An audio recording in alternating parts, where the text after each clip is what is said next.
Friends, आज की video में मैं एक्सप्लेन करने वाला हूँ 2007 में आई मूवी रॉन्ग टर्न 2 को। इस फिल्म का पहला पार्ट मैं पहले ही एक्सप्लेन कर चुका हूँ, जिसकी लिंक आपको डिस्क्रिप्शन में मिल जाएगी। मूवी की शुरुआत किम्बर्ली से होती है, जो एक टीवी एक्ट्रेस हैं और किसी रियलिटी शो में पार्टिसिपेट करने के लिए घने जंगल के बीचों बीच जा रही होती है। और काफ़ी देर जंगल में ड्राइविंग करने के बाद भी रास्ता ना मिलने पर वो अपने एजेंट पर फ़ोन पर गुस्सा कर रही होती है। एक तो किम रास्ता ना मिलने पर पहले से ही परेशान होती है और अचानक वो देखती है कि आगे रास्ता दो अलग अलग डायरेक्शन में जा रहा होता है। तब वो अपने एजेंट से फ़ोन करके पूछती है, जो उसे बताता है कि वो बहुत लेट हो रही है और उसे मैप में से सही रास्ता चूज़ करने के लिए बोलता है। लेकिन किम्बर्ली को मैप में कुछ समझ में नहीं आता है और थोड़ी देर सोचने के बाद वो राइट डायरेक्शन में टर्न ले लेती है। उस रास्ते पर थोड़ी दूर चलने के बाद किम्बर्ली के फ़ोन का सिग्नल कट हो जाता है और जब वो अपने फ़ोन को देख रही होती है तभी उसकी गाड़ी से किसी का अचानक एक्सीडेंट हो जाता है, जिसे देखकर वो अपनी गाड़ी को एक साथ रोक देती है। किम्बर्ली गाड़ी से उतरकर घबराते हुए उस आदमी की मदद करने के लिए दौड़ती है, लेकिन उस आदमी के मुंह से ब्लड आ रहा होता है, जिसे देखकर किम्बर्ली उसके पास उसकी मदद करने के लिए बैठ जाती है। लेकिन अचानक वो आदमी उठता है और किम्बर्ली के फेस को खा जाता है, जिसके कारण घबराकर किम्बर्ली पीछे को भागने लगती है। लेकिन वहाँ पर दूसरा आदमखोर खड़ा होता है, जो किम्बर्ली को रोकता है और अपनी कुल्हाड़ी से किम्बर्ली के दो टुकड़े कर देता है। फिर वो दोनों आदमखोर किम्बर्ली के टुकड़ों को अलग अलग खींचते हुए ले जाते हैं। वहाँ से सीन कट होकर के एक रियलिटी सर्वाइवल शो में पार्ट लेने वाले कुछ कंटेस्टेंट को दिखाया जाता है। वो सभी वहाँ पर किम्बर्ली का वेट कर रहे होते हैं कि तभी वहाँ टेक्नीशियन आकर उन्हें बताते हैं कि उन्होंने पूरे जंगल में कैमरे फिट कर दिए हैं। काफ़ी देर हो जाने के बाद भी जब किम्बर्ली सेट पर नहीं पहुँचती है, तब शो का कैमरामैन, जिसका अफेयर प्रोड्यूसर मारा से चल रहा होता है, वो मारा को किम्बर्ली की जगह कास्ट करने के लिए बोलता है। तब पहले तो मारा झिझकती है, लेकिन माइकल को खुश करने के लिए हाँ बोल देती है। फिर शो के हेड कर्नल मर्फी सभी को गेम्स के रूल बताते हैं और उन 6 कंटेस्टेंट को 2-2 की टीम में बांट देते हैं। इसके बाद एक कैमरामैन उन सभी कंटेस्टेंट्स के सेलफोन्स को एक बॉक्स में कलेक्ट कर लेता है और फिर सब कंटेस्टेंट अपने अपने टीम मेंबर के साथ जंगल में चले जाते हैं। उन सभी के वहां से जाने के बाद एक आदमखोर आकर वैन के पास रहने वाले उस कैमरा ऑपरेटर को मार देता है, जो उन सभी से उनके फ़ोन्स को कलेक्ट करता है। रास्ते में नीना मारा को बताती है कि वो एक प्योर वेजिटेरियन है। तब मारा नीना को बताती है कि उसे इस शो पर इसीलिए सेलेक्ट किया गया है ताकि जब भूख लगने पर उसे नॉन वेजिटेरियन खाना पड़ेगा तो इससे उनकी शो की व्यूअरशिप बहुत ज़्यादा बढ़ जाएगी। उधर जब कर्नल जंगल में गेम्स के इक्विपमेंट को सेट कर रहे होते हैं, तब उन पर एक आदमखोर हमला कर देता है और कर्नल उस पर एक चाकू फेंक कर मारते हैं, लेकिन उस चाकू का उस पर कोई असर नहीं होता है। तभी वहाँ दूसरा आदमखोर आ जाता है और कर्नल को जोरदार घूंसा मारता है, जिससे कर्नल बेहोश हो जाते हैं और वो दोनों आदमखोर कर्नल को वहाँ से ले जाते हैं। वहीं दूसरी ओर जॉन सी एम्बर को इम्प्रेस करने की कोशिश कर रहा होता है, लेकिन एम्बर पर उसकी बातों का कोई असर नहीं होता है। उधर माइकल जेक से एलिना के साथ एक हॉट सीन करने के लिए बोलता है ताकि उनके शो की टीआरपी बढ़ जाए, लेकिन जेक ऐसा करने से साफ मना कर देता है और वहाँ से चला जाता है। उधर नीना और मारा को जंगल में घूमते हुए टास्क मिलता है, जिसमें उन्हें 2 मिनट के अंदर नदी के पास एक पेड़ से लटके हुए रेड कार्ड को लेकर आना होता है। मारा उस टास्क के चक्कर में नदी में गिर जाती है, लेकिन आखिरकार टास्क को कंप्लीट कर लेती है, जिससे दोनों बहुत खुश होते हैं। लेकिन रास्ते में मारा एलिना और माइकल को एक साथ देखकर बहुत परेशान हो जाती है। तब नीना मारा को समझाती है कि उसे इस तरह परेशान नहीं होना चाहिए और साथ ही उसे ये भी बताती है कि कुछ समय पहले उसने अपने फियांसे को अपनी फ्रेंड के साथ चीटिंग करते हुए पकड़ लिया था और इसीलिए उसने उसे छोड़ दिया। उधर एम्बर और जॉन सी घूमते घूमते कैंप के पास पहुंच जाते हैं, जहां पर उन्हें भुनता हुआ मांस दिखाई देता है। तब पहले तो एम्बर झिझकती है, लेकिन जॉन सी के कहने पर वो दोनों उस मांस को लेकर वहाँ से चले जाते हैं।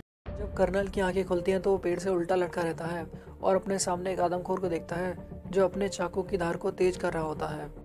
उधर जंगल में घूमते घूमते नीना और मारा को एक घर दिखाई देता है।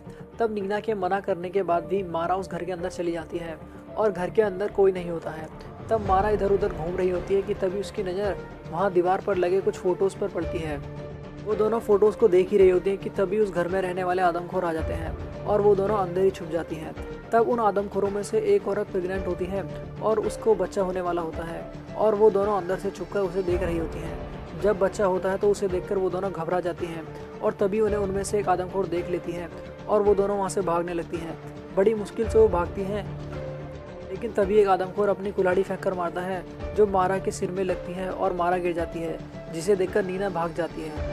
फिर वो आदमखोर आकर मारा के सिर में से अपनी कुल्हाड़ी निकालता है और नीना का पीछा करने लग जाता है। नीना भागकर एक पेड़ के पीछे छुप जाती है और जब वो आदमखोर उसे ढूंढने वाला होता है, तभी वहाँ दूसरा आदमखोर मारा की डेड बॉडी को ट्रक पर बांधकर वहाँ आ जाता है। तब दोनों आदमखोर वहाँ से चले जाते हैं। उधर माइकल एलिना से अपने साथ वैनिटी वैन में चलने के लिए बोलता है, लेकिन एलिना उसको बताती है कि उसको धूप सेकनी है। तब माइकल उसे छोड़कर वहाँ चला जाता है और माइकल के जाने के बाद एक आदमखोर वहाँ पर आती है और एलिना को बहुत बुरी तरह से मार डालती है। दो आदमखोर मारा की डेड बॉडी को उस तीसरे आदमखोर के पास छोड़ने जाते हैं जहाँ पर कर्नल बना हुआ होता है। उन दोनों आदमखोरों के जाने के बाद कर्नल बड़ी चालाकी से उस आदमखोर को मारता है और अपनी जान बचाकर उस आदमखोर को मारकर वहाँ से भाग जाता है। जब माइकल वापस वैन पर पहुँचता है तब आदमखोर वहाँ आकर उसे मार डालते हैं और उसको वैन में डालकर ले जाते हैं। जेक, एम्बर और जॉन्सी वहाँ मांस खाते हुए बातें कर रहे होते हैं। तब नीना आकर उन्हें बताती है कि आदमखोरों ने मारा को मार डाला है और वो अगर वहाँ से नहीं गए तो आदमखोर उन्हें भी मार डालेंगे। तब जॉन्सी उन्हें बताता है कि शायद ये गेम का एक पार्ट है। तभी एम्बर की नज़र मांस पर बने हुए टैटू पर पड़ती है, जिसे देखकर उन्हें पता चलता है कि वो मांस किसी जानवर का नहीं बल्कि किम्बरली का है और उसे देखकर वो चारों घबरा जाते हैं और वहाँ से भागने लगते हैं। भागते हुए नीना के पाँव में कील चुभ जाती है। तब जेक उसके पास रुक जाता है और एम्बर और जॉन्सी को आगे चलने के लिए बोलता है और फिर जेक नीना के हाथों में पहने हुए बैंड को उतरवाकर उसकी चोट पर बांध देता है। उधर कर्नल उन आदमखोरों के घर के पास पहुंच जाता है और वहां पर एक बूढ़े आदमी को काम करते हुए देखता है। तब कर्नल उसका आदमी की कनपट्टी पर बंदूक रखकर उससे हल्ला न मचाने के लिए बोलता है।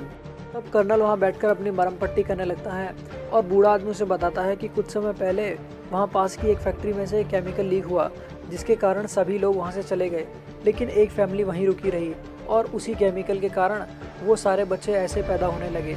फिर जब कर्नल अपनी टी शर्ट पहन रहा होता है तभी वो बूढ़ा आदमी उस पर अटैक कर देता है और बताता है कि वो फैमिली उसी बूढ़े आदमी की है और वो सारे आदमखोर उसी बूढ़े आदमी के बच्चे हैं। तब कर्नल बड़ी चालाकी से पास ही में रखे एक बम को जलाकर बूढ़ा आदमी की पीठ पर फंसा देता है और घर से बाहर कूद जाता है। जैसे ही बूढ़ा आदमी कर्नल को शूट करने वाला होता है वो बम फट जाता है और बूढ़े आदमी के चिथड़े उड़ जाते हैं। बम फटने के कारण बंदूक भी फट जाती है। तब कर्नल उस बूढ़े आदमी के घर में कुछ सामान लेने के लिए वापस चला जाता है और उन चारों को जंगल में भागते हुए दो आदमखोर दिखाई देते हैं, जिनसे डरकर नीना भागने लगती है और गलती से गड्ढे में गिर जाती है। तब जेक एम्बर और जॉन्सी को आगे जाने के लिए बोलता है और नीना की मदद करने के लिए वहीं रुक जाता है और फिर वो नीना को उस गड्ढे से निकालकर उसके साथ वहाँ से चला जाता है। भागते भागते नीना और जेक एक नदी के किनारे पहुँच जाते हैं, लेकिन तभी वहाँ पर एक आदमखोर आ जाती है। तब उसे बचने के लिए नीना और जेक दोनों छलांग लगा देते हैं। उधर एम्बर और जॉन्सी पर आदमखोर हमला कर देते हैं और भागते भागते जॉन्सी का पाँव एक रस्सी में फंस जाता है। तब एम्बर उसे बचाने के लिए वहीं रुक जाती है और वो भी उस रस्सी में फंस जाती है। तब उनमें से एक आदमखोर आकर तीर से दोनों को मार डालता है और उनका खून पीने लगता है। उधर नीना और जेक घूमते घूमते पुरानी बंद फैक्ट्री के पास पहुंच जाते हैं, जहां पर उन्हें बहुत सारी गाड़ियां नजर आती हैं और उन्हीं एक गाड़ियों में से उन्हें अपनी वैन भी दिखाई देती है और उसके अंदर से माइकल के रोने की आवाज़ आ रही होती है। जेक नीना को बाहर खड़ा करके वैन के अंदर चला जाता है, लेकिन उसे पता चलता है कि ये एक ट्रैप है और तभी वहाँ आदमखोर आ जाते हैं और नीना और जेक को बंदी बना लेते हैं। लेकिन उन आदमखोरों को ये नहीं पता होता कि वहीं कर्नल छुपकर ये सब देख रहा होता है। फिर रात को कर्नल आकर उनमें से दो आदमखोरों को बड़ी चालाकी के साथ मार देता है। फिर सुबह होने पर कर्नल आकर नीना और जेक को आज़ाद कर देता है, लेकिन तभी वहाँ दोनों आदमखोर आ जाते हैं और कर्नल को मार डालते हैं। फिर जब वो दोनों आदमखोर जेक को मारने वाले होते हैं तब नीना वहाँ आ जाती है और जेक के साथ मिलकर उन दोनों को मार देती है। फिर नीना और जेक उन आदमखोरों के गैराज में खड़ी हुई किम्बरली की गाड़ी को लेकर वहाँ से चले जाते हैं।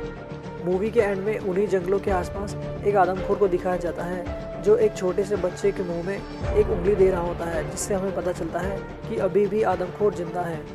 तो अगर आपको वीडियो पसंद है तो प्लीज़ इसे लाइक कर दें और साथ ही चैनल को सब्सक्राइब करके बेल आइकन को दबा दें